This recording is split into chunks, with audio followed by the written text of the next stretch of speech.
मेरा प्यारा छोटा भाई मेरी फोटो निकालता है और उसका पीछा कर रही 4 औरतों से कहता है जो भी उसे सबसे पहले अपना दीवाना बना लेगी मैं उसका कन्फेशन मान लूंगा। ऐसा आदमी डील पक्की करने के लिए मुझे बस 3 दिन चाहिए। मैं उसके झांसे में आ गई। मेरा प्यारा भाई अनाउंस करता है कि गेम खत्म हो गया है, मेरे घमंड को अपने पैरों तले कुचलते हुए। लेकिन मेरा प्यारा भाई ये नहीं जानता कि इस जिंदगी में सिस्टम के जबरदस्ती किए बिना मैं पहले से ही हर उस औरत को जानता हूँ जो मुझे अंदर और बाहर से सीड्यूस करना चाहती है, पूरी तरह से बैंडेज। मिस्टर एड्रियन, क्या आप सेटिस्फाइड हैं? ये अच्छा लग रहा है, थैंक यू। मुझे कुछ काम है, मैं अब जा रहा हूँ। मिस स्टर्लिंग, रुको, आखिर मैंने ही तुम्हारे पैर पर मारा है, क्यों ना मैं तुम्हें घर छोड़ दूं। मिस स्टर्लिंग, क्या तुम मेरे साथ पलट करने की कोशिश कर रही हो? मिस्टर एड्रियन, क्या आपको पता है कि आप क्या कह रहे हैं? क्या मुझे ये समझना चाहिए कि आप मुझे चिढ़ा रहे हैं? जैसा कि फीमेल लीड से उम्मीद थी, तेज दिमाग बस कुछ ही वाक्यों में वो स्क्रिप्ट पलट देती है और साथ ही मुझे टेस्ट भी करती है। मिस स्टर्लिंग, ये बात मुझ पर मत पलटना। मुझे बस लगा कि आप थोड़ी ज्यादा ध्यान दे रही थी, इसलिए मैंने पूछा। मैं सीधी इंसान हूँ, अगर मैंने आपको गलत समझा है तो मैं माफी मांगती हूँ। सॉरी, क्या मैं अब जा सकती हूँ? और अगर मैंने कहा कि आपने गलत नहीं समझा तो क्या आप तैयार हैं? मैं आगे बढ़कर धीरे से उसके बालों को सहलाती हूँ। एड्रियन, मिस स्टर्लिंग, इतने गुस्से में क्यों हो? क्या आपने अभी नहीं कहा था कि मैंने गलत नहीं समझा? एक ऐसी औरत पर हाथ रखना जिसे आप मुश्किल से 15 मिनट से जानते हैं, मुझे उम्मीद नहीं थी कि ये आपकी तमीज होगी। मैंने तुम पर हाथ नहीं उठाया, मैंने सिर्फ तुम्हारे बाल छुए। अब मेरा कोई घर भी नहीं है। आखिरकार मुझे रहने के लिए एक जगह मिल गई और फिर सड़क पर एक कार ने मुझे टक्कर मार दी। मुझे लगा कि मैं किसी दयालु फरिश्ते से मिला हूँ जिसने मुझे इतने प्यार से पट्टी बांधी, लेकिन पता चला ये सब नकली था। मुझे उम्मीद नहीं थी कि तुम भी मुझे इतना परेशान करोगे। ये एड्रियन कोई साजिश करने वाला हो या नहीं, ये साफ है कि वो नियमों से नहीं खेलता। खैर, मेरा मकसद उसे अपने प्यार में डालना और कबूल करवाना है, फिर खेल खत्म हो जाएगा और आखिरकार मैं जूलियन को अपने पास पा सकूंगा। बीच का हिस्सा सिर्फ प्रोसेस है, सिर्फ नतीजा मायने रखता है। तो वो अपना नरम मुखौटा पहनती है और धीरे से कहती है, मुझे माफ करना एड्रियन, मैं तुम्हें घर छोड़ दूंगी। जैसा कि विवियन स्टर्लिंग से उम्मीद, काफी एक्ट्रेस। 40 मिनट बाद मैं एक सिल्वर व्हाइट लग्जरी सेडान से बाहर निकलता हूँ। मैं अपना फोन पकड़े हुए हूँ जिसमें विवियन की कॉन्टैक्ट इन्फो है जो उसने अभी अभी मेरे साथ शेयर की है। मैं लंगड़ाते हुए घर की तरफ जा रहा हूँ। अपनी आंख के कोने से एक जानी पहचानी शक्ल को देखा हूँ। मेरे मुंह का कोना ऊपर उठा है और मैं उसके पास से ऐसे गुजरता हूँ जैसे मुझे कुछ पता ही ना हो। जब वो घरों में जाती है, हेलो, क्या ये क्रेस्टवुड रेसिडेंस है? मैं यहाँ एक दोस्त से मिलने आया हूँ, लेकिन मुझे लगता है कि मैं खो गया हूँ। क्या आप क्रेस्टवुड रेसिडेंस की बिल्डिंग 13 ढूंढने में मेरी मदद कर सकते हैं? बिल्डिंग 13? सॉरी, यहाँ सिर्फ बिल्डिंग 1 से 10 तक ही है। क्या ऐसा है? मुझे शायद गलत याद आ गया। ये 13 नहीं, बिल्डिंग 3 है। क्या आप मुझे वहाँ ले जा सकते हैं? मेरे पीछे आओ। मेरे पीछे पीछे हम जल्द ही बिल्डिंग पहुँच जाते हैं। वो लड़की ऊपर देखी है। थैंक्स, सेफ घर पहुँच जाओ। मैं हल्की सी आवाज निकालता हूँ और सीढ़ियों की तरफ बढ़ जाता हूँ। तुम भी इसी बिल्डिंग में रहते हो? क्या इत्तेफाक है? जब मैं ऊपर जाता हूँ तो मेरे कदम धीमे नहीं पड़ते। काफी इत्तेफाक। जल्द ही मैं तीसरी मंजिल पर अपने अपार्टमेंट में पहुँच जाता हूँ। मैं यहाँ हूँ, गुड बाय। जैसे ही दरवाजा बंद होता है, बाहर खड़ी इंसान की मुस्कान गायब हो जाती है। वो ऊपर जाने का नाटक करती है, फिर जल्दी से तीसरी मंजिल पर वापस आती है और मेरा दरवाजा खटखटाती है। क्या कुछ और है? अच्छा देखो, मेरी दोस्त अभी घर पर नहीं है। उसने कहा था कि वो थोड़ी देर में वापस आएगी, लेकिन मैं एक सेलिब्रिटी हूँ, मेरे लिए बाहर इंतजार करना आसान नहीं है। क्या तुम मुझे थोड़ी देर के लिए अपने घर पर रुकने दोगे? कोई सेलिब्रिटी? तुम्हारा नाम क्या है? लो बेनेट, उसके बारे में कभी नहीं सुना। लो हैरान रह जाती है, क्या ये कैसे हो सकता है? मेरे जैसे बड़े स्टार को ना पहचान पाना एक बात है, आखिर कौन उम्मीद करेगा कि वो मुझसे खुद मिल पाएगा। लेकिन मैंने सचमुच अपना नाम बताया और एड्रियन किसी देहाती आदमी की तरह बर्ताव कर रहा है जिसने मेरे बारे में कभी सुना ही नहीं। क्या ये आदमी इस देश का है भी? कम से कम वह एक अमीर जवान मालिक हुआ करता था। जैसा जूलियन ने कहा, कमाई क्यों, बस एक बेकार मौज मस्ती करने वाला। जूलियन के लिए जैसे ही मेरा शेड्यूल खत्म होता है, मैं सीधे एड्रियन को रोकने के लिए दौड़ता हूँ। जब तक मैं ये गेम जीता हूँ, मुझे जूलियन के साथ सोलो ट्रिप मिलती है, इसलिए मुझे बाकी तीनों से पहले एड्रियन को हराना होगा। क्लो की आंखें झपकी हैं और मुझ पर उसकी नजरें पक्की जीत के भरोसे से चमकी हैं, जैसे मुझे जीतना बस उसकी उंगलियों के एक झटके से हो जाए। जैसा कि एक लाडली वारिस से उम्मीद की जाती है। उनमें से एक भी मुझे सीरियसली नहीं लेता। मैं मन ही मन खुद का मजाक उड़ाता हूँ। अंदर आओ, मैं एक तरफ हटा हूँ और उसे अपार्टमेंट में आने देता हूँ। क्लो के अंदर आने के बाद वो चारों ओर देखती है। जगह की हर डिटेल एक ही नजर में दिख जाती है। अपनी पूरी जिंदगी में वो पहली बार इतने छोटे घर में आई है। उसे चुपके से देखते हुए मैं उसके हाव भाव में जरा भी बदलाव नहीं देख पाया। वो बेनेट परिवार की सबसे छोटी बच्ची है जो राजधानी के अमीर परिवारों में से एक है, जिसे जन्म से ही लाड प्यार मिला है। उन्हें म्यूजिक बहुत पसंद है और उन्होंने कॉलेज खत्म करने से पहले ही एंटरटेनमेंट इंडस्ट्री में कदम रख दिया। फैमिली बिजनेस उनकी बड़ी बहन चलाती है, इसलिए उन्हें ज्यादा मेहनत नहीं करनी पड़ती। अकेले सालाना डिविडेंड ही बहुत बड़ी रकम है। फैमिली बिजनेस के अलावा उनका अपना करियर भी तेजी से आगे बढ़ रहा है। 22 साल की उम्र में वो पहले से ही एक 100 मिलियन से ज्यादा फैंस के साथ एक टॉप टियर सेलिब्रिटी है। इन वारिसों की तुलना में मैं तो बस तोप का चाह रहा हूँ। सीधी सी बात है, मेरा पुराना फैमिली बैकग्राउंड बताने लायक भी नहीं है, लेकिन इससे कोई फर्क नहीं पड़ता। इस जिंदगी में मेरा मकसद एकदम साफ है, मुझे बदला चाहिए, मुझे एक खुशहाल जिंदगी चाहिए। मैं चाहती हूँ कि जूलियन सब कुछ खो दे और मैं चाहती हूँ कि वे सब तबाह हो जाएं। आखिर मैं ही विलेन वाला मेल साइड कैरेक्टर हूँ। बैठो। क्लोई से ये कहने के बाद मैं सीधे किचन में चली गई अपना डिनर बनाने। उसे एंटरटेन करने का मेरा कोई इरादा नहीं था। एड्रियन इतना शांत कैसे है? भले ही वो मुझे नहीं जानता, उसके घर में एक अनजान औरत है और वो बिल्कुल भी परेशान नहीं है। वो मुझे होस्ट करने की कोशिश भी नहीं करता, वो बस खुद ही किचन में चला जाता है। ये नहीं चलेगा, मुझे इसे जल्दी खत्म करना है। तो वो मेरे पीछे किचन में आ जाती है। वो जवान औरत दरवाजे के फ्रेम से टिक जाती है। उसकी प्यारी मुस्कान उसके नाजुक चेहरे को नरम कर देती है। वो काफी हद तक एक एनिमे स्टाइल कैरेक्टर जैसी है, लेकिन अपनी पिछली जिंदगी में मैंने उसका ठंडा चेहरा देखा था। जब गेम खत्म हुआ, बाकी 3 फीमेल लीड से हारने के बाद, मैं अपनी बची हुई ताकत के साथ उस प्यारी लड़की की तरफ मुड़ा जिसने मुझसे मीठी मीठी बातें फुसफुसाई थी। उससे सच्ची फीलिंग्स का एक हिस्सा भी सुनने की भीख मांग रहा था और उम्मीद कर रहा था भले ही वह जूलियन के लिए गेम में शामिल हुई हो, उसने मुझे सच्ची फीलिंग्स का एक टुकड़ा तो दिया ही होगा। लेकिन क्लोई ने एक पल में अपनी खास मीठी मुस्कान छोड़ दी। उसकी आंखों में न सिर्फ नफरत थी बल्कि नफरत भी थी, जैसे मैं कोई गंदी चीज हूँ जो उससे चिपी हुई है। वो सच में एक मास्टर परफॉर्मर है। तुम क्या बना रही हो? मैंने भी नहीं खाया है, क्या तुम मेरे लिए थोड़ा सा बना सकती हो? बहुत बुरा बुरा हुआ कि वो एक अंधे आदमी को देखकर आंखें झपका रही है। मेरे एक्सप्रेशन नहीं बदलते। अपनी पिछली जिंदगी में जिस पल मैंने उसका चेहरा देखा और जाना कि वो कौन है, मेरा जो थोड़ा सा दिमाग था वो लगभग गायब हो गया था। ऐसा लग रहा था कि 4 देवियां मेरा पीछा कर रही हैं, लेकिन असल में शुरू से आखिर तक मैं बस 4 औरतों की कठपुतली थी। क्लोई जैसी मीठी मीठी और चालाक लड़की के साथ मुझे उसका नकाब उतारने की जरूरत नहीं है। सबसे अच्छी स्ट्रेटेजी है कि मैं उसे अपनी रिदम पर लाऊं। उन्हें रिझाने की कोशिश में अपना दिमाग खराब करने के बजाय मैं उन्हें मुझे रिझाने की कोशिश में खुद को थका देने दूंगी। इस बीच क्लोई को पता ही नहीं है कि उसकी असलियत पहले ही पता चल चुकी है। वह दरवाजे पर चुपचाप खड़ी है, उसकी नजरें मुझ पर टिकी हैं। क्या तुम्हें धनिया चाहिए? मेरी आवाज उसके ख्यालों को चीरती है। क्लोई को एहसास होता है कि वह मुझे घूर रही है और अपना गला साफ रही है। हाँ, अचानक क्लोई के दिमाग में एक अजीब सा ख्याल आता है। कैसा होगा अगर एड्रियन सच्ची फीलिंग के साथ मुझसे अपने प्यार का इजहार करे? जब वो असलियत में वापस आती है तो वह मुझे एक बड़ा कटोरा लेकर जिसमें ढेर सारा धनिया भरा था उसकी तरफ आते हुए देखती है। हॉलवे पतला है, इसलिए वह जल्दी से एक तरफ हट जाती है। उसे अचानक लगता है कि यह गेम कुछ इंटरेस्टिंग है। एक अजीब सी फीलिंग होती है, लेकिन इससे वो आराम महसूस करती है। क्लो काउंटर पर रखे नूडल्स के अकेले कटोरे को देखी। खाना है या नहीं ये जरूरी नहीं है, जरूरी ये है कि खाने को मुझे रिझाने के मौके के तौर पर इस्तेमाल किया जाए। वो अपना हिस्सा लिविंग रूम में ले आती है। मैं अपना सिर नीचे करता हूँ और मजे से खाता हूँ। शांति और सुकून की तस्वीर। उसी पल क्लो को अचानक एहसास होता है कि उसके विचार भटक गए हैं। दिखने में सच में धोखा हो सकता है। जो इतना नुकसान न पहुंचाने वाला लगता है वो असल में जूलियन का बेरहम बड़ा भाई है। वह शांत तस्वीर सिर्फ एक भ्रम है। वह कटोरा वापस रख देती है, फिर चलकर लिविंग रूम के सोफे पर बैठ जाती है। मैं हैरान होकर ऊपर देखता हूँ। खाना नहीं खा रही? क्लो अपने मुंह के कोने को खींचती है। मेरे पेट में अचानक थोड़ा दर्द हो रहा है, मैं खा नहीं पा रहा हूँ। सॉरी एड्रियन, मैं समझ गया, इतनी शर्म की बात है। मैं साफ साफ कहता हूँ। फिर नूडल्स का एक और कौर अपने मुंह में डालता हूँ। तुम्हें पहले कहना चाहिए था कि तुम्हारा पेट दर्द कर रहा है, तुम खा नहीं रहे हो, फिर भी तुमने मुझे इतना पकाने दिया। क्या ये मजाक है? सच में जिसने कभी घर नहीं संभाला उसे चावल और तेल की कीमत कभी नहीं पता होती। मैं बाद में बाकी का उठा लूंगा और आसपास के कुछ आवारा कुत्तों को खिला दूंगा। मुझे इतने मजे से खाते देखकर क्लोई, जो बस किनारे से देख रही थी, वो अचानक थोड़ा अफसोस हुआ। अगर मुझे पता होता तो मैं इसे ले आता और कुछ निवाले खा ले, लेकिन जो कहाँ सो कहाँ। मैं बस दुआ कर सकता हूँ कि एड्रियन जल्दी खत्म करे। हम दोनों रुक रुक कर बातें करते हैं। ज्यादातर क्लोई सवाल पूछती है और मैं निवालों के बीच जवाब देता हूँ। क्लो को लगता है कि पहली मुलाकात के लिए माहौल बहुत ज्यादा अच्छा है। ऐसा लगता है जैसे किसी पुराने जान पहचान वाले से मिल रही हो, जिससे उसे किसी तरह आराम मिलता है। और यह एहसास पूरी तरह से मेरी वजह से है। जो वाइब मैं देती हूँ वह बहुत नेचुरल है। ये उसकी सोच से बिल्कुल अलग है और उसके सीने में भी हल्की सी बेचैनी है। क्या ऐसा हो सकता है कि एड्रियन जानता है कि मैं यहाँ क्यों हूँ और मेरे लिए दिखावा कर रहा है? लेकिन ये नामुमकिन है। जूलियन के साथ मेरे कनेक्शन के बारे में, प्यार में पड़े कुछ दुश्मनों को छोड़कर किसी को नहीं पता। एड्रियन अपनी गिरी हुई हालत में ये कैसे पता लगा सकता है? मैं पक्का इस बारे में ज्यादा सोच रही हूँ। जूलियन एड्रियन का सौतेला भाई है जो उसी पिता का है। वे पहले भी कई बार मिल चुके हैं और एड्रियन की पर्सनैलिटी को उससे बेहतर कोई नहीं समझता। उसने जो जानकारी दी है वह गलत नहीं हो सकती। ऐसा नहीं है कि एड्रियन अब बेरहम नहीं रहा। बात यह है कि उसका परिवार टूट गया है और उसके पास कुछ नहीं बचा है, इसलिए उसने खुद को काबू में कर लिया है। हाँ, यही बात होगी। आखिर किसी बड़ी रुकावट के बाद इंसान का नेचर बहुत बदल सकता है और एड्रियन का बिल्कुल बेपरवाह बर्ताव तो कम अक्ल की निशानी है ना? क्लो के दिल में जो थोड़ी सी दिलचस्पी की चिंगारी थी वो पूरी तरह गायब हो गई। मैं अभी पूरी एनर्जी बर्बाद कर रहा हूँ। इस टाइम में मैं घर वापस अपने लग्जरी काउच पर पैर क्रॉस करके कुछ गेम्स खेलना पसंद करूंगा, लेकिन जूलियन के लिए मैं सह लूंगा। अपनी तरफ से मैं पेट भर खाता हूँ। मेरे बगल में बैठी औरत को मुझे घूरते हुए पूरी तरह इग्नोर करते हुए मैं नूडल्स पैक करता हूँ, अपनी चाबियां लेता हूँ और बाहर जाने की तैयारी करता हूँ। मैं क्या कर रहा हूँ ये देखकर क्लो खड़ी हो जाती है। तुम बाहर जा रही हो? मैं तुम्हारे साथ चलूंगी। दरवाजा हमारे पीछे बंद हो जाता है। सीढ़ियों की लाइट बार बार जलती और बुझती है, सिर्फ चांदनी रह जाती है। मैं अंधेरे में उस लड़की की तरफ देखता हूँ। मेरी आवाज धीमी है। क्लो, क्या तुम्हें मुझसे पहली नजर में प्यार हो गया था? पहली नजर में प्यार? मजाक कर रही हो? वो अपनी आंखें घुमाने की इच्छा को दबाती है, अपनी नजरों में नफरत को जबरदस्ती दबाती है। उसके चेहरे पर घबराहट सी आ जाती है, बिल्कुल सबसे मासूम लड़कियों की तरह। ओह नहीं एड्रियन, तुमने मुझे ठीक से पहचान लिया था। पहली नजर में ही मैं तुम्हारी तरफ पूरी तरह खींच गई थी। मुझे लगता है कि तुम ही वो हो जिसके साथ मेरा होना तय है। तो क्या तुम मुझे पसंद करते हो? मेरे पूरे शरीर पर रोंगटे खड़े हो जाते हैं। हल्की रोशनी में मैं एक कदम आगे बढ़ता हूँ। उसकी आंखों में जीत की चमक आ जाती है। नहीं, मुझे नहीं। मेरा जवाब सुनकर उसके होठों पर मुस्कान जम जाती है। वो बेचैनी से दबाती है। तुम्हें मुझ में क्या पसंद नहीं है? मुझे पता है कि हम अभी अभी मिले हैं। तुम मेरी तरह नहीं हो। मुझे पहली नजर में ही प्यार हो गया था, लेकिन शायद तुम्हें यह समझने में देर हो रही है। कोई बात नहीं। मैं उसे शांत करने के लिए बीच में ही बोल पड़ा। तुम्हारी स्किन बहुत पीली है, ये हेल्दी नहीं लगती, और तुम बहुत पतली हो। रुको, ये कैसा कारण है? पीला और पतला होना अब कमियां हैं? मैं भले ही पतली हूँ, लेकिन मैं पूरी तरह से हेल्दी हूँ। उसकी बातों के ठीक बाद मैं अचानक उसे देखने के लिए नीचे झुकी। देखा, तुम इतनी पतली हो कि मुझे सच में तुम्हारे लिए बुरा लग रहा है। मेरे मन में क्या ख्याल रह गए होंगे। फिर मैंने हाथ बढ़ाकर उसकी नाक थपथपाई। ये कहने के बाद मैं मुड़ी और सीढ़ियों से नीचे चली गई। मुझे ऐसी औरत पसंद है जो मेरे बराबर हो, न कि तुम्हारी तरह नाजुक और कमजोर। ये सब करने के बाद मैं अकेले ही नीचे चली गई, अपने पीछे हैरान औरत को पूरी तरह से इग्नोर करते हुए। उसके जैसी लाडली फीमेल लीड को कभी नहीं पता चला कि कॉन्फिडेंस की कमी का क्या मतलब होता है। मैंने बस कुछ हल्की फुल्की बातें कही और इससे पहले ही उसके घमंड को ठेस पहुंची। मैं बस इतना कह सकती हूँ कि अगर वो कमजोर है तो और प्रैक्टिस करे। कुछ और धक्कों के बाद वो सीख जाएगी कि मुझे रिझाने में सच में मेहनत लगती है। सुंदर चेहरा दिखाना मुझ पर काम नहीं करता। अब अगर वो क्रेडिट कार्ड दिखाती है तो वो दूसरी बात है। उसका बॉयफ्रेंड बनना तो छोड़ो, मैं तो उसका बेटा भी हो सकता हूँ। मैंने जो कहा था कि वो बोरिंग है उसे मैं वापस लेता हूँ। ये आदमी बहुत ज्यादा इंटरेस्टिंग है, इतना इंटरेस्टिंग कि मेरा मन करे कि मैं खुद उसका गला घोट दूं। जिस चीज पर मुझे सबसे ज्यादा गर्व है वही असल में उसकी नजरों में एक कमी बन गई। सच में एहसान फरामोश, वो सच में इमोशनली एक कमजोर बेवकूफ है। क्लोई जितना ज्यादा इस बारे में सोचती है उसे उतना ही गुस्सा आता है, और ये देखकर कि मुझे बिल्कुल भी परवाह नहीं है उसे और भी गुस्सा आता है। इसलिए वो मेरे पीछे आती है और मेरा हाथ पकड़ लेती है। क्या प्रिंसेस वाला एटीट्यूड है, मुझसे लड़ने की कोशिश कर रही है। वो अभी भी बहुत नई है। मैं उसका हाथ झटक देता हूँ। अगर तुम्हें कुछ कहना है तो बोलो। क्लोई के पीले हाथ पर तुरंत एक लाल निशान आ जाता है। वह अपनी नम आंखें उठाती है। क्या तुम मुझसे इतनी नफरत करते हो एड्रियन? मैं बस तुमसे बात करना चाहती थी। तुम मेरे साथ ऐसा क्यों कर रहे हो? वह अब कौन सी चाल चल रही है? विक्टिम बनने का नाटक कर रही है। लगता है मैंने सच में उसे कम आंका। ये इंटरेस्टिंग है। मुझे सच में सॉरी। क्या मैंने तुम्हें दुख पहुंचाया? मुझे तुम्हारे लिए इसे रगड़ने दो। जैसे ही मैं उसे छूने वाला था क्लो ने मेरा हाथ झटक दिया। मुझे तुम्हारी नकली चिंता की जरूरत नहीं है। मुझे इस तरह देखकर तुम्हें खुशी होती है ना? मैं सच में तुमसे सबसे ज्यादा नफरत करती हूँ। तुम्हारी तुलना जूलियन की एक उंगली से भी नहीं की जा सकती। जैसे ही ये शब्द उसके मुंह से निकले क्लो का दिल जोर से धड़क उठा। बकवास, मैंने अभी सच बोल दिया। मैं बस कर चुकी हूँ। मैं बस कर चुकी हूँ। मैं बस कर चुकी हूँ। वह अपना सिर उठाती है, समझाने के लिए तैयार होती है, तभी मुझे बिना किसी एक्सप्रेशन के उसे देखते हुए पाती है। एड्रियन, मेरा वो मतलब नहीं था। तुमने बस मेरे हाथ पर थप्पड़ मारा और मुझे चोट लगी। मैं बस थोड़ी परेशान थी। मुझसे नफरत? तुम में से किसी को मुझसे नफरत करने का क्या हक है? कितने खुद को अहम समझने वाले लोग हैं। मैंने उसे इग्नोर किया और बस अकेले चलता रहा। मुझे जाते देख क्लो थोड़ी परेशान हो गई और जल्दी से मेरे पास आने के लिए दौड़ी। क्या तुम आवारा कुत्तों को ढूंढ रहे हो? मैं मदद कर दूंगा। जरूरत नहीं है, मैंने ठंडेपन से मना कर दिया। फिर मैंने उसे सीरियसली देखा और कहा, क्लो, मुझे कोई फर्क नहीं पड़ता कि तुम कोई बड़ी सेलिब्रिटी हो या पहली नजर में ही मुझसे प्यार कर बैठी हो। तुम मेरे टाइप की नहीं हो। जिम्मेदारी के नाते मैं तुमसे कह रहा हूँ कि मुझ पर अपनी एनर्जी बर्बाद मत करो। मुझे पता है कि तुम मुझे पसंद नहीं करते एड्रियन, लेकिन इतना ही काफी है कि मैं तुम्हें पसंद करता हूँ। मुझे लगता है कि जब तक मैं हार नहीं मानूंगा एक दिन तुम मुझसे प्यार कर लोगे। जूलियन में सच में कमाल का चार्म है। उनमें से हर कोई उसके लिए कुछ भी करने को तैयार है, यहाँ तक कि मेरे साथ अच्छा भी व्यवहार करता है। अचानक मुझ पर बहुत ज्यादा नफरत की लहर दौड़ गई। वाह, मैं सच में जूलियन का बहुत शुक्रगुजार हूँ, है ना? जो जैसा है। एड्रियन, तुम सच में बहुत बेरहम हो। मुझे तुमसे पहले ही माफी मांग लेनी चाहिए। क्लोई अब कौन सी चाल चलने की कोशिश कर रही है? इस दुनिया में 3 चीजें ऐसी हैं जिन्हें छिपाया नहीं जा सकता, गरीबी, प्यार और खांसी। तुम्हारे लिए मेरी फीलिंग्स इतनी बढ़ गई हैं कि मैं उन्हें रोक नहीं सकता। भले ही तुम मुझसे नफरत करो, मैं फिर भी तुम्हारी दुनिया का हिस्सा बनना चाहती हूँ। तुम मेरे साथ कैसा भी बर्ताव करो, मैं तुम्हें ढूंढने वापस आती रहूंगी। ये सुनकर मैंने राहत की सांस ली। हार नहीं मानूंगी, हार नहीं मानूंगी। ये बहुत बढ़िया है। इससे मुझे उनकी कमजोरियों को जानने और जवाब देने के लिए पूरा समय मिल जाता है। तो मैं ये बात पहले ही साफ कर दूं, तुम जो करते हो वो मेरा काम नहीं है और मैं जो करती हूँ वो तुम्हारा नहीं है। लेकिन अगर तुम मेरी नॉर्मल जिंदगी में दखल देते हो तो मुझे सख्त होने के लिए दोष मत देना। चिंता मत करो एड्रियन, मैं तुम्हारी जिंदगी में रुकावट नहीं डालूंगी। लेकिन मेरे पास तुम्हारे लिए एक जॉब ऑफर है, हल्का काम, अच्छी सैलरी। इसके बारे में सुनना चाहते हो? बात कुछ ऐसी है, मेरी नौकरी की वजह से मुझे हर जगह फ्लाइट लेनी पड़ती है और मेरी असिस्टेंट लंबी बीमारी की छुट्टी पर है। मुझे अभी भी राजधानी में 1 महीने से ज्यादा शूटिंग करनी है, लगभग 1 महीने तक। मैं किसी नए को हायर नहीं करना चाहती। क्या तुम मेरी मदद कर सकते हो एड्रियन? तुम सैलरी बताओ। इस राजकुमारी का दिमाग तेज है। वो मेरी कंगाल हालत का फायदा उठाकर मुझे अपने पास खींच लेती है, जिससे बाकी तीनों के पास कोई रास्ता नहीं बचता, जबकि उसे पहले कदम उठाने का फायदा मिलता है और वो गेम जीत जाती है। बुरा आइडिया नहीं है। अगर मुझे नहीं पता होता कि कल क्या होने वाला है तो शायद मैं मान जाती, लेकिन बहुत बुरा हुआ। कल मेरे लिए पहले से ही एक नौकरी इंतजार कर रही है। 1 महीना ठीक है, लेकिन मैं तुम्हारी फुल टाइम पर्सनल असिस्टेंट नहीं बन सकती। सोमवार से शुक्रवार शाम 6 बजे से 10 बजे तक, शनिवार और रविवार पूरा दिन सुबह 6 बजे से शाम 6 बजे तक। मैं इन घंटों में तुम्हारे लिए काम कर सकती हूँ। इनके अलावा अगर तुम्हें कोई इमरजेंसी होती है तो वो ओवर टाइम माना जाएगा। काम खत्म करने के बाद मैं क्लो की तरफ देखता हूँ, उसके जवाब का इंतजार कर रहा हूँ। यहाँ बॉस कौन है? असल में एक मामूली असिस्टेंट जो अपने काम के घंटे खुद तय करता है। इस आदमी में कुछ हिम्मत है। वैसे भी मैं सच में कोई असिस्टेंट हायर करने का प्लान नहीं बना रहा था। मैं बस उसे रिझाने के लिए टाइम के पैसे दे रहा हूँ। उसका शेड्यूल इतना बिजी है कि मैं आज की तरह इंतजार नहीं कर सकता। कोई बात नहीं, तुम सैलरी बताओ। क्लो पहले से ही मेरे बहुत ज्यादा पैसे मांगने के लिए तैयार थी। एड्रियन जैसा आदमी पैसे कमाने का इतना अच्छा मौका कभी नहीं छोड़ेगा। आखिर वह पहले एक अमीर जवान मालिक हुआ करता था। इस तरह का पैसा मेरे लिए कुछ भी नहीं है। मेरी उंगलियों से थोड़ा सा भी उसके लिए पहले की तरह जीने के लिए काफी है। उसे हैरानी हुई। मैंने अपना सिर हिलाया और सीरियसली कहा, बेशक मुझे जितना हो सके उतना चाहिए। पैसे से किसे दिक्कत है, लेकिन बहुत ज्यादा या बहुत कम मांगना मुश्किल है। तुम क्लाइंट हो, सैलरी और ओवर टाइम तुम्हारा फैसला होना चाहिए। क्लो के होंठ सिकुड़ गए। उसे लगता है कि भले ही मैं गुस्सा दिलाता हूँ, मुझ में एक खूबी है, ईमानदारी। मैं वो बातें बिना झिझक कह देता हूँ जो उसे बुरा लगता है, लेकिन जब पैसे की बात आती है तो मैं बिना झिझक के सब कुछ बता देता हूँ। वो एक पल सोचती है, क्योंकि तुम मुझ पर इतना भरोसा करते हो एड्रियन, तो जाहिर है मैं तुम्हें निराश नहीं करूंगा। मेरे महीने भर के शूटिंग शेड्यूल को काम का समय मानकर तुम्हारे बताए घंटों के हिसाब से कुल सैलरी 2 लाख होगी। उन घंटों के बाहर इमरजेंसी के लिए ओवर टाइम का पेमेंट हालात पर निर्भर करता है, जो हर बार कम से कम 10,000 से शुरू होता है। कैसा लग रहा है एड्रियन? इस तरह की सैलरी इतने कम घंटों के साथ सच में आसान पैसा है। मैं और क्या मांग सकता था, लेकिन ये पैसा धीरे धीरे कमाना होता है और इस इंसान को धीरे धीरे पटाना होता है। रोम एक दिन में नहीं बना था। डील, हम कल कॉन्ट्रैक्ट साइन करेंगे। डील खत्म करने के बाद मैं जल्दी से आवारा कुत्तों को ढूंढता हूँ और उन्हें खाना खिलाता हूँ। फिर उनके पास बैठकर देखता हूँ क्लोई नहीं जाती। वो मेरे ठीक बगल में खड़ी रहती है, अभी भी अपना पवित्र और मासूम रोल निभा रही है। जिन यादों के साथ मैं उठा था उनके हिसाब से क्लोई को कुत्तों में दिलचस्पी सिर्फ इसलिए हुई क्योंकि मेल लीड जूलियन ने एक कुत्ता रखा था और उसे कुत्ते से जलन भी होती थी। ये सोचकर मैं चुप हो जाता हूँ। मैं कुत्तों को खाना खिलाकर जाने के लिए तैयार होता हूँ। करता हूँ। उसका तीनों दुश्मनों से जलना कुछ हद तक नॉर्मल है, लेकिन किसी ऐसी चीज से जलना जो इंसान भी नहीं है मुझे सच में चुप कर देता है। मैं बस इतना कह सकता हूँ कि उसका पॉजिटिवनेस बहुत गहरा है। हे भगवान, क्या वो क्लोए बेनेट है? मैं आवाज की तरफ मुड़ता हूँ। कुछ जवान लोग अपने फोन उठाए दौड़ रहे हैं। जैसे ही मैं खड़ा होता हूँ, क्लोए चिल्लाती है, भागो, रुको, वे उसका पीछा कर रहे हैं। मैं भी क्यों भाग रहा हूँ? क्या वो पूरी तरह से पागल हो गई है? पैर के दर्द ने मेरे दिमाग को खराब कर दिया है। मुझे बस हवा की सरसराहट और अपनी सांसें सुनाई दे रही हैं। जल्द ही क्लो मुझे एक पतली गली में ले जाती है। इससे पहले कि मैं खुद को संभाल पाऊं, वो तुरंत मेरे शरीर का इस्तेमाल खुद को बचाने के लिए करती है। गली के बाहर से एक आवाज आती है। मैंने उन्हें साफ साफ इस तरफ भागते देखा है। आवाजें हमारे ठीक बगल में हैं। इस पतली अंधेरी गली में बस मैं और वो हैं। जैसा कि एक सेलिब्रिटी से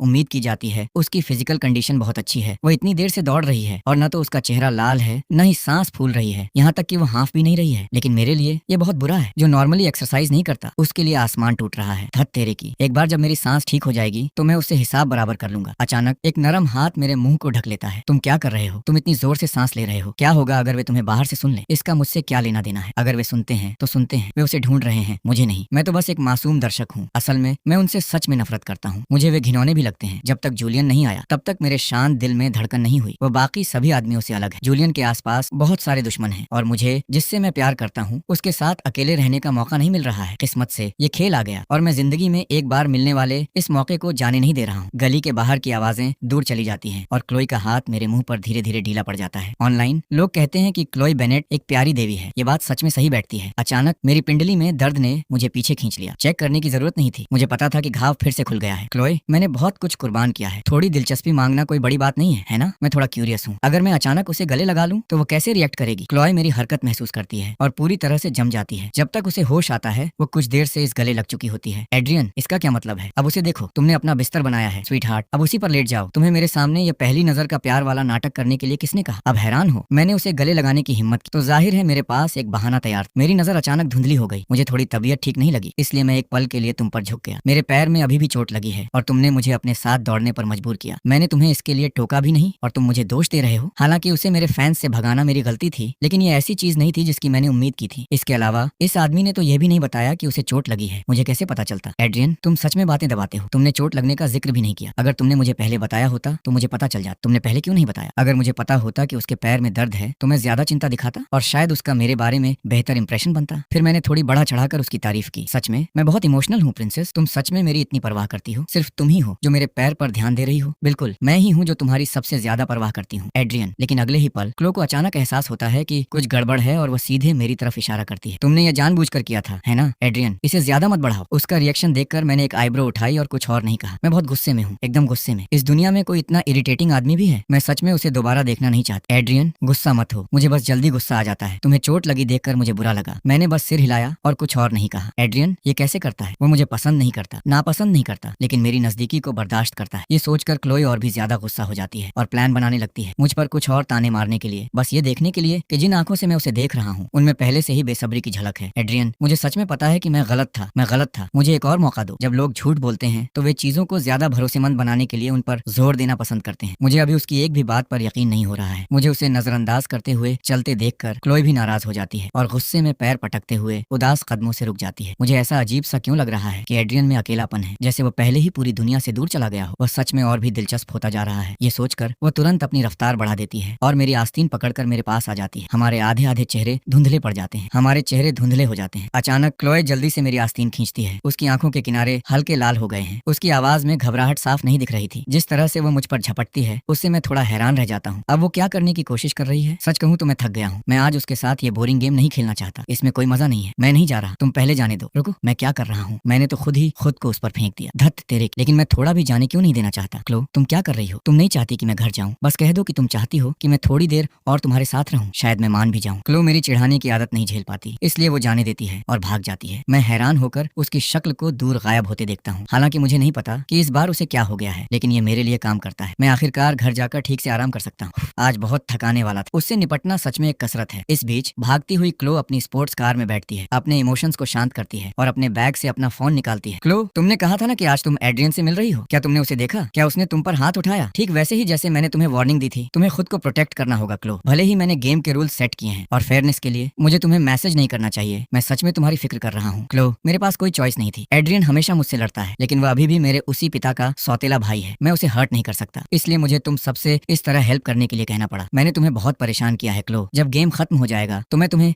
इसकी भरपाई कर दूंगा। मैंने उसे देखा, वो वैसा बिल्कुल नहीं है जैसा तुमने बताया जूलियन। एड्रियन मुझ में बिल्कुल भी इंटरेस्ट नहीं दिखाता, वो असल में मुझे पूरे समय दूर धकेलता रहा है। और हाँ, मुझे लगता है कि मुझ पर दबाव डाला जा रहा है, लेकिन और भी बहुत सारे इमोशंस हैं। सच कहूँ तो मैं अभी बहुत मुश्किल में हूँ। आमतौर पर क्लो जूलियन के इतने सारे मैसेज देखकर बहुत खुश होती और उससे बिना रुके चैट करने के लिए तैयार रहती, लेकिन इस बार वह बस कुछ छोटी लाइनों में जवाब देती है। समझ गई, मैं ध्यान रखूंगी। इस बीच मैं सुबह तक सोती रहती हूँ। आंखें खुलते ही सबसे पहले मैं कवर के नीचे से अपना फोन निकालती हूँ। क्लो ने कल देर रात एक मैसेज भेजा था जिसमें मुझे आज शाम करीब 7 बजे कॉन्ट्रैक्ट पर साइन करने के लिए कहा गया था। मैं उस पर एक नजर डालती हूँ और जवाब देती हूँ, समझ गई। हेलो, क्या मैं मिस्टर एड्रियन हूँ? हेलो, मैं हार्टफोर्ड ग्रुप HR से हूँ। बधाई हो, आपने हमारा क्वालिफिकेशन रिव्यू का पहला राउंड पास कर लिया है। कृपया इंटरव्यू के लिए आज दोपहर 2 बजे HR डिपार्टमेंट में रिपोर्ट करें। मैं समझ गई, धन्यवाद। मैं प्यार से जवाब देती हूँ। कॉल खत्म होती है और डोरबेल बजती है। मैं अपना ताज़ा डिलीवर हुआ टेकआउट लेती हूँ और खाना शुरू करती हूँ। आज दोपहर जिस महिला से मेरा सामना होने वाला है वो हार्टफोर्ड ग्रुप की प्रेसिडेंट मिया कार्टर हैं। किसी भी आम CEO की तरह उसकी बचपन की एक सबसे अच्छी दोस्त है जो एक डॉक्टर है, विवियन स्टर्लिंग। उनकी पर्सनैलिटी बहुत अलग होने के बावजूद दोनों सबसे करीबी दोस्त हैं और लिली मॉर्गन से मिलने के बाद ही उनके बीच झगड़े शुरू होते हैं, लेकिन ये कहानी में बाद में होता है। अगर मुझे ठीक से याद है तो वे चारों अभी मेल लीड को लेकर आपसी बैलेंस की नाजुक हालत में है और मैं वो फ्यूज हूँ जो उस बैलेंस को तोड़ता है। मेरे मरने के बाद क्या होगा? बेशक उनके लिए एक खुशी की बात। मैं शांति से अपने सामने सब कुछ देखता हूँ। उस कमीने के बस की बात नहीं है क्योंकि वह मुझे गिराना चाहता है, इसलिए मैं उसके प्लान को बर्बाद करने के लिए अपनी पूरी ताकत लगा दूंगा। जहाँ तक बात है कि वे 4 औरतें मेरे साथ खेलेंगी या नहीं, मैं अपना काम करूंगा और बाकी किस्मत पर छोड़ दूंगा। इसके अलावा इस सिडक्शन गेम में असल में कौन किसके साथ खेल रहा है ये अभी तय नहीं हुआ है। मुझे इस समय का फायदा उठाना चाहिए जब वे मुझे लुभाने की कोशिश कर रहे हैं और पहले से कुछ रिटायरमेंट के पैसे बचा कर रख लेने चाहिए। दोपहर 2 बजे मैं एक शार्प बिजनेस सूट में हार्टफोर्ड ग्रुप की लॉबी में जाता हूँ। एड्रियन के बगल में मैं एक गहरी सांस लेता हूँ और अंदर जाता हूँ। कॉन्फ्रेंस रूम का एयर कंडीशनिंग तेज हो गया है। बस वहाँ बैठी वो औरत अपना दबदबा दिखाती है। मिया कार्टर, हम फिर मिलते हैं। मैं उसके बारे में जो जानता हूँ उसके आधार पर अगर मैं ये इंटरव्यू पूरी तरह से फेल भी हो जाता हूँ तो भी मुझे नौकरी मिल जाएगी क्योंकि उसकी नजर में मैं कोई जरूरी नहीं हूँ। वो बस जूलियन का इनाम लेने के लिए मुझे अपनी कंपनी में अपने पास रखना चाहती। मेरे पास इन चालों पर कमेंट करने की कोई एनर्जी नहीं। बीच में बैठी औरत अपने सुनहरे किनारे वाले पेन से मेरे रिज्यूमे पर टैप करती है। वो ऊपर देखती है। मिस्टर एड्रियन, आपने कोलंबिया यूनिवर्सिटी से ग्रेजुएशन किया है? हाँ। मिस कार्टर, मैंने वहाँ से ग्रेजुएशन किया है। कोलंबिया बिजनेस स्कूल में एडमिशन के कड़े स्टैंडर्ड हैं। प्लीज अपनी डिग्री के लिए सही और खासियतें बताएं। मुझे उम्मीद थी कि वो यह पूछेगी। अपनी मेहनत की कमी दिखाने के लिए मैंने अपना डिप्लोमा पूरी तरह से ऑनलाइन कोर्स से हासिल किया। इस बार मैं पूरी तैयारी के साथ आया था और मैं अपनी पिछली जिंदगी जैसी गलती नहीं करूँगा। क्या आप चाहेंगे कि मैं आपके लिए स्टूडेंट पोर्टल वापस खोल दूं? उसमें मेरे सारे ग्रेड रिकॉर्ड में है। अगर आपको मुझ पर यकीन नहीं है तो आप खुद चेक कर सकते हैं। उसके हाथ में पेन हिलना बंद हो जाता है। उसके होंठ एक ठंडी मुस्कान में बदल जाते हैं। इसी समय बाईं ओर बैठी HR डायरेक्टर अपना गला साफ करती है और बात संभालती है। मिस्टर एड्रियन, हमने बेशक आपकी क्वालिफिकेशन देख ली है। अब चलिए इस पोस्ट से जुड़ी बातों पर बात करते हैं। मैं शांति से जवाब देता हूँ, ठीक है, मैं आज CEO पोस्ट के एग्जीक्यूटिव असिस्टेंट के लिए अप्लाई करना चाहता हूँ। इससे पहले कि मैं अपनी बात खत्म भी करूँ एक और ठंडी हंसी सुनाई देती है। मिस कार्टर, क्या आपको कुछ पूछना है? मिया खड़ी होकर मुझे सिर से पैर तक नापती है, फिर गुस्से से पूछती है, तुम असिस्टेंट बनना चाहती हो? क्या तुम्हें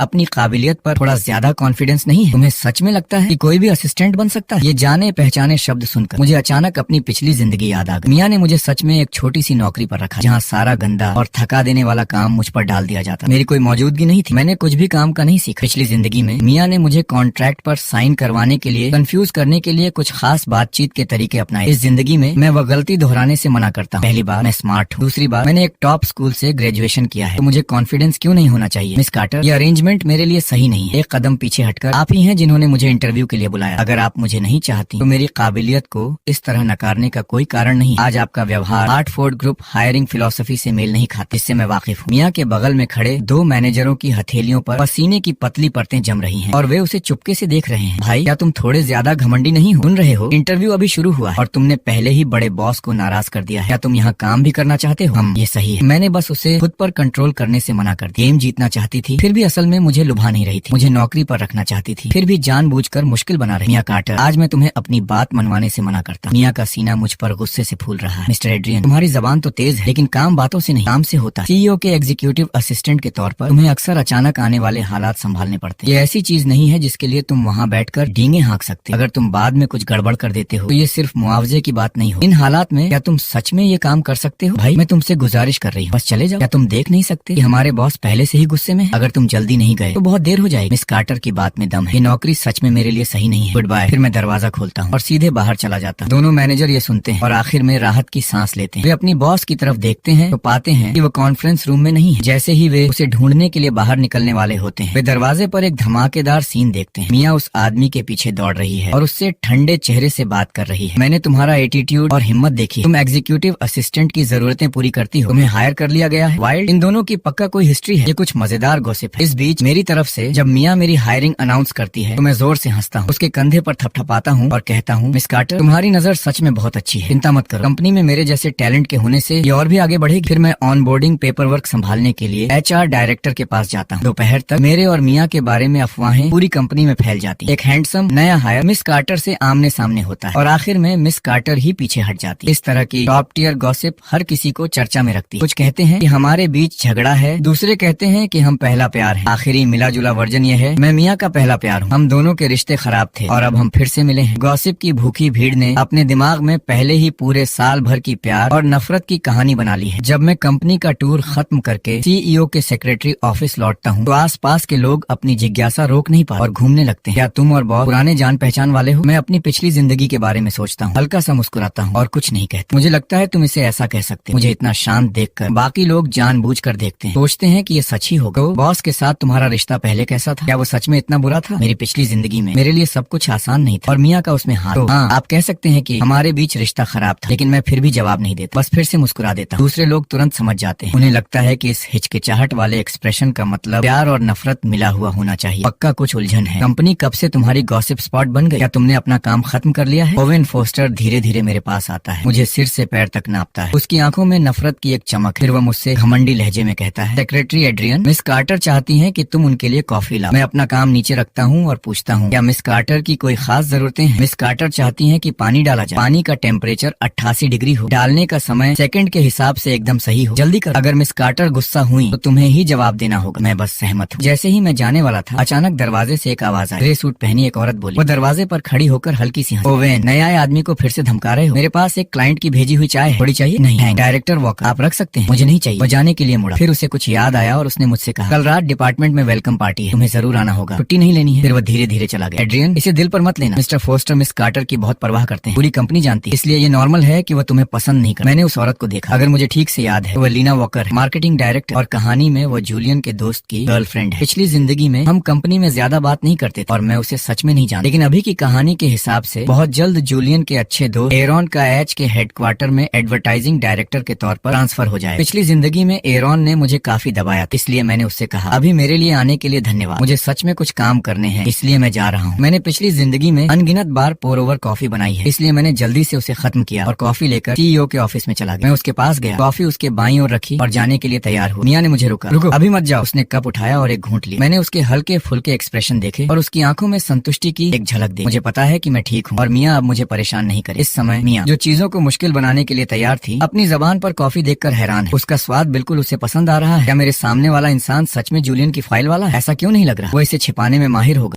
मुझे उसे और ध्यान से देखना चाहिए। मियाँ को अचानक फाइल की सच्चाई पर शक होने लगता है। फिर वह जोर से कहती है, प्लीज एक तरफ हटकर इंतजार करो, मैं अपना काम खत्म करने के बाद तुमसे बात करूंगी। मैं काफी देर इंतजार करता हूँ, सोचता हूँ कि उसने मेरे लिए चीजें मुश्किल करने का कोई तरीका निकाला है। पता चलता है कि वह बस मुझे खड़ा कर रही है, बिना एक और शब्द कहे। मैं फर्श से छत तक बड़ी खिड़की के पास जाता हूँ, एक अच्छी जगह चुनता हूँ और बाहर के नजारे का मजा लेने लगता हूँ। मेरी खामोश पीठ को देखते हुए मियाँ अपने होंठ भींच लेती है और उदास होकर अपनी नजरें हटा लेती है। 10 मिनट बाद नजारा मुझे बोर करने लगता है, मुझे थकान महसूस होने लगती है। बोरियत के मारे मैं उस औरत की तरफ एक अजीब सी नजर डालता हूँ। अपने एंगल से मैं बस उसकी अच्छी प्रोफाइल देख सकता हूँ। जब मुझे होश आता है तो मैं पूछता हूँ, क्या मैं बैठ सकता हूँ? मैं थोड़ा थका हुआ हूँ। ये सुनकर मियाँ थोड़ी देर के लिए अपना हाथ रोकती है और कहती है, जो भी हो, बस मेरे काम में डिस्टर्ब मत करना। पास ही एक छोटा सा पार्टीशन स्पेस है, वह मियाँ का लाउंज है, जिसमें मैं जाहिर है नहीं जा सकता। बड़े ऑफिस में सिर्फ बड़ा सोफा है जो बहुत आरामदायक दिखता है, मैं वहीं बैठ सकती हूँ। तो मैं वहाँ जाती हूँ, अचानक शेल्फ से एक किताब निकालती हूँ, फिर आलस से सोफे पर लेट जाती हूँ और एक संतुष्ट आह भरती हूँ। मिनट दर मिनट समय बीतता जाता है। मियाँ के लिए फोकस करना मुश्किल होता जा रहा है। उसकी आंखों के कोने में हमेशा मेरा चेहरा रहता है। वह हैरानी से देखती है और मुझे ऐसे आराम से लेटी हुई देखती है जैसे मैं अपने लिविंग रूम में हूँ। पढ़ते पढ़ते थक कर मैंने अपनी आंखें भी बंद कर ली। वो परेशान करने वाली है। मैंने उसे सोने के लिए अंदर बुलाया, ये बहुत ज्यादा है, बिल्कुल बहुत ज्यादा। क्या उसे मेरी कोई इज्जत है? मियाँ अपना पेन नीचे रख देती है। गोल्ड ट्रिम्ड बॉडी डेस्कटॉप पर एक साफ आवाज के साथ टकराती है, खासकर बड़े ऑफिस में जोर से। अच्छा अच्छा अच्छा, बहुत अच्छा। एड्रियन सच में इतिहास का पहला इंसान है जो मेरे सामने इतनी आजादी से काम करने की हिम्मत रखता है। मेरी पिछली जिंदगी में मियाँ ने अपने असिस्टेंट की पोस्ट का इस्तेमाल मुझे कंट्रोल करने, चीजों को मुश्किल बनाने और हर मोड़ पर मेरा फायदा उठाने के लिए किया। इस जिंदगी में मैं उसकी बात नहीं मानूंगा और खुद को कम नहीं आंकूंगा। तुम मेरी कंपनी में आए और सारा दिन ऑफिस में आराम करते रहे। मिस कार्टर, तुमने इंटरव्यू में मुझे हायर करने के लिए नियम तोड़े, फिर बिना कोई काम दिए सिर्फ इंतजार करने को कहा। तो खाली बैठना सिर्फ तुम्हारे इंस्ट्रक्शंस को मानना है। इसके अलावा पहले वाली पोर ओवर कॉफी बिल्कुल तुम्हारे टेस्ट की थी, तो इस तरह का थोड़ा आराम कोई ज्यादा नहीं है ना? मियाँ कुछ देर के लिए चुप हो जाती है, उसकी आवाज थोड़ी नरम हो जाती है। ठीक है, अब से तुम मेरे साथ प्रोजेक्ट्स पर काम करोगी। मैं देखना चाहती हूँ कि तुम सच में क्या कर सकती हो। आधा महीना पलक झपकते ही बीत जाता है। क्लोए हमारे कॉन्ट्रैक्ट के हिसाब से मेरे पार्ट टाइम असिस्टेंट के तौर पर काम शुरू करने के लिए तैयार होकर शेड्यूल पर आ जाती है। डॉक्यूमेंट्स देखते समय वो खुद को बोल डाले बिना नहीं रह पाती। जब मैंने पहली बार तुम्हें ये जॉब ऑफर की थी तो जूलियन ने मुझे उकसाया था। मैं तुम्हारे करीब आना चाहती थी, तुम्हें लुभाना चाहती थी और इनाम के तौर पर उसके साथ घूमना चाहती। लेकिन तुम्हारे साथ इतना समय बिताने के बाद मुझे आखिरकार साफ साफ समझ आ गया कि उसने शुरू से आखिर तक तुम्हारे खिलाफ साजिश करने के लिए मुझे सिर्फ एक मोहरे की तरह इस्तेमाल किया है। सच जानने में अभी देर नहीं हुई है एड्रियन। मैं हमेशा तुम्हारे करीब आने के लिए बहाने बनाती थी, जैसे मेडिकल विजिट या डिनर। ये सब भी जूलियन का ही इंतजाम था। उसने मियाँ के साथ मेरी दोस्ती का इस्तेमाल करके हम जैसे कुछ लोगों को इस गेम में शामिल किया और हमारी भावनाओं से खेला। अब मैं पूरी तरह से समझ गई हूँ। सभी औरतें एक एक करके माफी मांगती हैं। सभी कहती हैं कि जूलियन ने उन्हें इस गेम में शामिल होने के लिए धोखा दिया। जूलियन गुस्से में आकर कंपनी में घुस जाता है और मुझ पर ताना मारता है, क्योंकि तुम में से कोई भी मेरी मदद नहीं करेगा तो मैं प्रोजेक्ट को बर्बाद कर दूंगा और तुम्हारी जिंदगी मुश्किल कर दूंगा। मैं ऊपर देखता हूँ और शांति से जवाब देता हूँ, जो तुम्हारी मर्जी, लाओ शुरू करो। प्रोजेक्ट लॉन्च इवेंट में जूलियन के मुंह खोलने से पहले ही कोई मेरी तरफ से डॉक्यूमेंट्स दे देता है। उसकी गलती के पक्के सबूत कमरे के सामने रखे होते हैं। जूलियन और ज्यादा नहीं रुक पाता और दरवाजे की तरफ भाग जाता है। इसके बाद वो मेरे दरवाजे पर बहुत अस्त व्यस्त हालत में आता है। औरतों को भी अपने साथ लाता है। एड्रियन, ये मेरी छोटी सोच थी। मैंने ये अजीब सा लालच का खेल खेला और तुम्हें दुख पहुंचाया। मैंने सजा पहले ही मान ली है और मेरे नाम के सभी बिजनेस को पूरी तरह से बदल दिया गया है। एड्रियन, मुझे सच में अफसोस है। मैंने जानबूझकर तुम्हें परखा और तुम्हारे खिलाफ साजिश रची। मैं दिल से माफी मांगता हूँ। अब से मैं अपने एक्टिंग करियर पर ध्यान दूंगा और रिसोर्स के लिए गलत तरीकों पर निर्भर नहीं रहूंगा। एड्रियन, मैंने कभी जूलियन की एक तरफा कहानी पर भरोसा किया था और हर मोड पर तुम्हें टारगेट किया था। मैं कंपनी की इक्विटी लगा रहा हूँ, तुम्हें ग्रुप में लंबे समय तक नौकरी पर रखने के लिए ज्यादा सैलरी दे रहा हूँ। एड्रियन, नरमी दिखाना और तुम्हें हर कदम पर परखना मेरी गलती। अब से मैं मेडिसिन की प्रैक्टिस पर ध्यान दूंगा। अपनी गलतियों की भरपाई के लिए चैरिटी क्लिनिक के लिए दूर दराज के इलाकों में जाऊंगा। अब जब सबने अपनी गलतियां मान ली हैं और पछतावा किया है तो मैंने अपने आप पिछली सारी शिकायतें भूल दी। ऑफिशियली ज्वाइन करने के बाद मुझे एक के बाद एक अच्छी डील मिली और मेरी सैलरी लगातार बढ़ती गई। दोस्तों के साथ एक छोटी सी मीटिंग में जूलियन, जिसने अपना छोटा सा बिजनेस शुरू कर लिया है, अपना गिलास उठाता है। अब से मैं नीचे से लगातार ऊपर आऊंगा और फिर कभी किसी को चोट पहुंचाने की चाल नहीं चलूंगा। क्लोए मुस्कुराते हुए अपना गिलास उठाती। हाल ही में मैंने अपनी एक्टिंग के दम पर एक बड़ा फिल्म अवार्ड जीता है। मुझे आखिरकार ऐसा लग रहा है कि मैं अपने लिए जी रही हूँ। मियाँ भी बीच में बोलती है, मुझे उम्मीद है कि ग्रुप के अपने कल्चर में सुधार करने के बाद कंपनी और मजबूत होगी। टेबल के चारों ओर देखते हुए मुझे एहसास होता है कि ऐसा ही होना चाहिए। सभी लगाव छोड़ देना और अपनी ताकत पर लगातार जीना ही सबसे अच्छा अंत है।